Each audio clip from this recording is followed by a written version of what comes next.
Genetic blood disorder thalassaemia. ఈ బాధితులతో బాధపడే బాధితులు రక్తంలో హిమోగ్లోబిన్ చాలా తక్కువగా ఉంటుంది. దాంతోపాటు వాళ్ళు ఊపిరి పీల్చుకోవాలన్నా చాలా ఇబ్బంది పడుతూ ఉంటారు. ఈ సమస్య ఇంకా ఎక్కువగా ఉన్న వారికి 2-3 వారాల్లోనే వాళ్ళకి బ్లడ్ ట్రాన్స్ఫ్యూషన్ అనేది జరగాలి. మీ అందరికీ తెలుసు బ్లడ్ ట్రాన్స్ఫ్యూషన్ అంటే ఎంత రక్తం అవసరమో.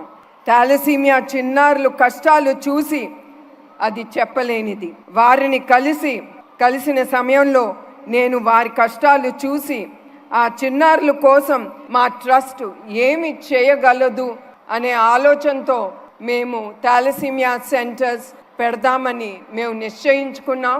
దాంతో చాలామంది చిన్నారులు వాళ్ళు ఎదుర్కొన్న సమస్య మేము కొంతపాటు ఏదో ఒకటి వాళ్ళకి మేము సేవలు అందించుకోవాలని ఈ థాలసీమియా సెంటర్స్ మేము ఎస్టాబ్లిష్ చేయాలనుకున్నాము.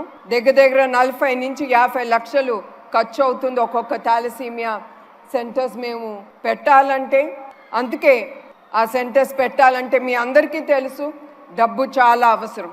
అందుకే మేము ఈ ప్రోగ్రాం ద్వారా ఈ థాలసీమియా సెంటర్స్ మేము ఎస్టాబ్లిష్ చేయొచ్చని మేము నిర్ణయించుకున్నాము.